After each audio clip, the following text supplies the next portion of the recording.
में जंग बेहद खतरनाक मोड़ पर पहुंच चुकी है। ईरान ने अमेरिका और इजरायली ठिकानों पर बड़े मिसाइल हमले किए हैं। इजरायल के सैन्य ठिकानों को निशाना बनाया गया। वहीं इराक में अमेरिकी दूतावास पर भी हमला हुआ।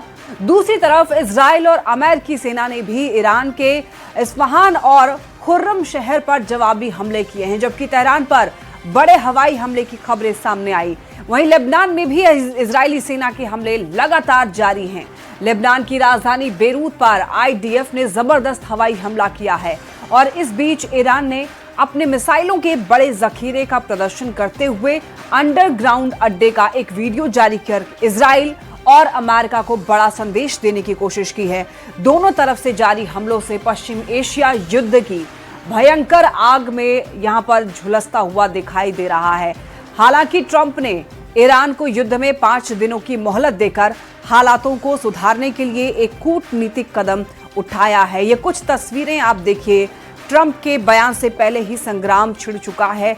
कुछ ठिकानों की तस्वीरें आपको दिखा रहे हैं जहां पर ईरान का ये बड़ा मिसाइल हमला, और इन मिसाइल हमलों में आप खुद देखिए कि किस तरीके से तबाही मची है।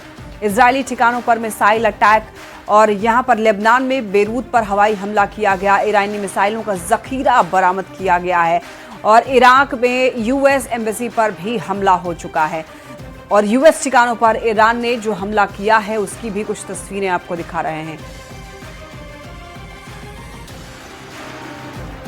ईरान के साथ छिड़ी जंग के दौरान डोनाल्ड ट्रंप ने यह ऐलान कर दिया है कि उनकी सेना अगले 5 दिनों तक ईरान के ऊर्जा ठिकानों पर हमले नहीं करेगी। ट्रंप के मुताबिक ईरान और अमेरिका दोनों ही समझौता करना चाहते हैं और इस दिशा में कई अहम बिंदुओं पर बातचीत भी हुई है और सहमति भी बन गई। ट्रंप ने पत्रकारों के सवालों का जवाब देते हुए ये बताया कि उनकी ईरान के एक सम्मानित नेता से फोन पर 2 बार बातचीत हो चुकी है। हालांकि ट्रंप ने ईरान के उस नेता का नाम नहीं बताया। ट्रंप ने यह भी चेतावनी दी है कि आगे की बातचीत सफल नहीं हुई तो ईरान पर हमले जारी रहेंगे। हालांकि ईरान ने ट्रंप के साथ जंग के दौरान इस तरह की किसी भी बातचीत से साफ साफ इनकार कर दिया है।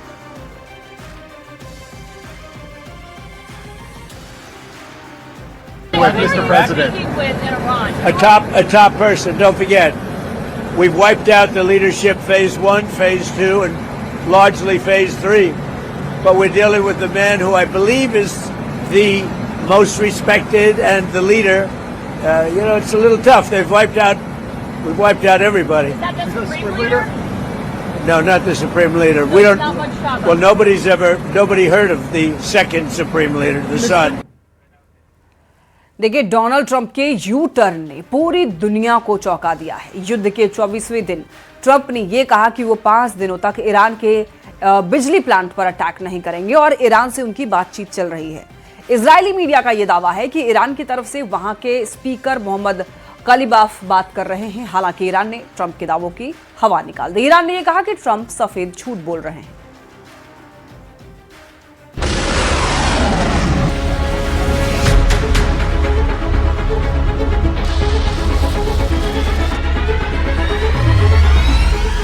डोनाल्ड ट्रंप को जैसे ही पता चला कि ऐसे ही लड़ा जाएगा हॉर्मूज का युद्ध,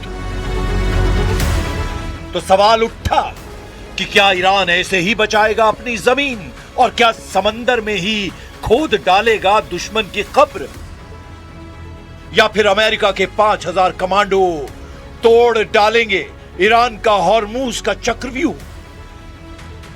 अमेरिका ने जैसे ही देखा ईरान का युद्ध ट्रेलर, डोनाल्ड ट्रंप ने किया बहुत बड़ा ऐलान। ट्रंप ने कहा है कि उन्होंने ईरान के बिजली प्लांट पर 5 दिन के लिए हमले टाल दिए हैं। ट्रंप ने कहा है कि ईरान और अमेरिका के बीच सकारात्मक बातचीत हुई है। पूरे पश्चिम एशिया में तनाव पूरी तरह खत्म करने के लिए गंभीर बातचीत हो रही है। So the discussions took place yesterday. They went into yesterday evening. They want very much to make a deal. We'd like to make a deal too. We're going to get together today by probably phone because it's very hard to find a country. It's very hard for them to get out, I guess. but we'll at some point very soon meet. We're doing a 5-day period. We'll see how that goes, and if it goes well, we're going to end up with settling this. Otherwise, we'll just keep bombing our little hearts out.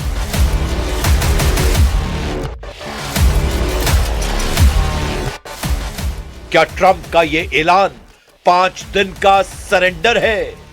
क्या Trump ने हमले की धमकी वापस लेकर Iran के सामने हथियार डाल दिए हैं? या फिर ट्रंप की वो चाल और जाल है जिसमें वो ईरान को फंसाकर घुटनों पर लाना चाहते हैं? लेकिन ट्रंप के ऐलान के बाद इजराइल ने ईरान पर हमले तेज कर दिए हैं, और यही इस वक्त युद्ध का सबसे बड़ा सच है जिसने ईरान को पहले से ज्यादा अलर्ट कर दिया है। वॉर जोन का सच यह है कि हॉर्मुज में ईरान बैकफुट पर नहीं आया है। ईरान अब भी हॉर्मुज का समुद्री गलियारा कंट्रोल कर रहा है। वॉर जोन का सच यह है कि ईरान अब भी इजराइल पर पलटवार कर रहा है। ईरान की मिसाइल लगातार लॉन्च हो रही हैं और तेल अवीव से लेकर अश्कलोन और हाइफा से लेकर डिमोना सब कुछ तहस नहस कर रही है। ऐसे में ट्रंप ने ऐसा क्या देखा? उनको किस बात का एहसास हुआ कि युद्ध के 24वें दिन ट्रंप ने ऐलान कर दिया कि 5 दिन तक ईरान के बिजली अड्डों को नहीं छुएंगे और ईरान से अमेरिका की बातचीत पॉजिटिव चल रही है। ईरान की लीडरशिप पर लगातार बमबारी करने वाले युद्ध में आखिर आगे क्या होने जा रहा है? ईरान के रेवोल्यूशनरी गार्ड्स को खत्म करने वाले इरादे को लेकर डोनाल्ड ट्रंप का अचानक मूड क्यों बदल गया है? नेतन्याहू के युद्ध का पुरजोर हर मायने में मदद करने वाले ट्रंप के दिमाग में क्या चल रहा है? क्योंकि ईरान के खिलाफ 24 दिन का युद्ध लड़ने के बाद क्यों अमेरिका अचानक बैकफुट पर आ गया? अब नेतन्याहू क्या करेंगे जो डिमोना और अरद में हुए मिसाइल अटैक के बाद ईरान की ईंट से ईंट बजाने की बात कर रहे हैं? ट्रंप के दावों के बीच ईरान ने बड़ा झटका दिया है। ईरान ने कहा है कि अमेरिका से कोई बातचीत नहीं चल रही। ईरान बार बार बता रहा है कि वो अमेरिका और इजराइल को जब तक घुटनों पर नहीं लाएगा ये युद्ध रुकेगा नहीं।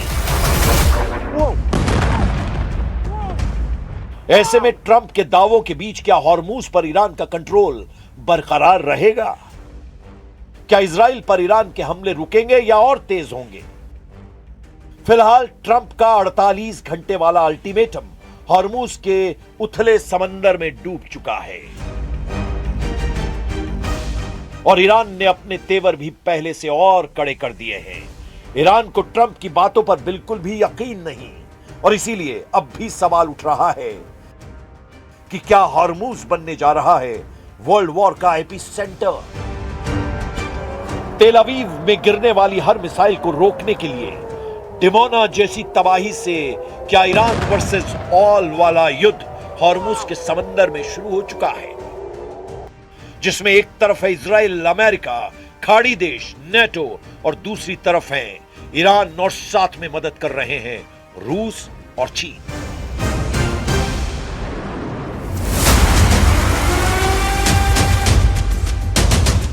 डोनाल्ड ट्रंप की हॉर्मुज वाली वार्निंग क्या थी? इसे बहुत गौर से समझिए क्योंकि यही है हॉर्मुज में वर्ल्ड वॉर की रेड लाइन। ट्रंप ने कहा कि ईरान ने हॉर्मुज स्ट्रेट नहीं खोला तो अपने पावर प्लांट्स की तबाही तय समझे ईरान। ईरान ने पलटवार किया, बोला उसके पावर प्लांट पर हमले का मतलब ऐसे मिसाइल अटैक जो पूरे पश्चिम एशिया की बिजली ठप कर देंगे। इजराइल के सभी वाटर प्लांट पर हमला किया जाएगा और वहां का परमाणु रिएक्टर भी सुरक्षित नहीं बचेगा।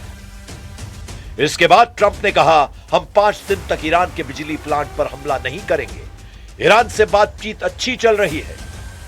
इस युद्ध में नेटो ने भी ट्रंप को बहुत बड़ा झटका दिया है, ऐसा शॉक जिसके बाद ट्रंप और नेतन्याहू खुद को बहुत अकेला महसूस करने लगे हैं। मुद्दा डिएगो गार्सिया पर ईरान के मिसाइल अटैक का बना, लेकिन नेटो चीफ ने कह दिया है कि ईरान के मिसाइल अटैक का कोई सबूत नहीं है। डिएगो गार्सिया को कंट्रोल करने वाले ब्रिटेन के प्रधानमंत्री ने भी कह दिया है, ईरान ने उनके आइलैंड पर हमला नहीं किया। Well, look, we carry out assessments all the time in order to keep us safe, and there's no assessment that we're being targeted in that way at all. Trump का record और Netanyahu के विध्वंसक इरादों ने पहले भी बताया है कि युद्ध में कुछ भी हो सकता है। ईरान के खिलाफ अमेरिका और इजराइल की जंग किसी भी वक्त यू टर्न से लेकर जिगजैग वाली करवट भी ले सकती है।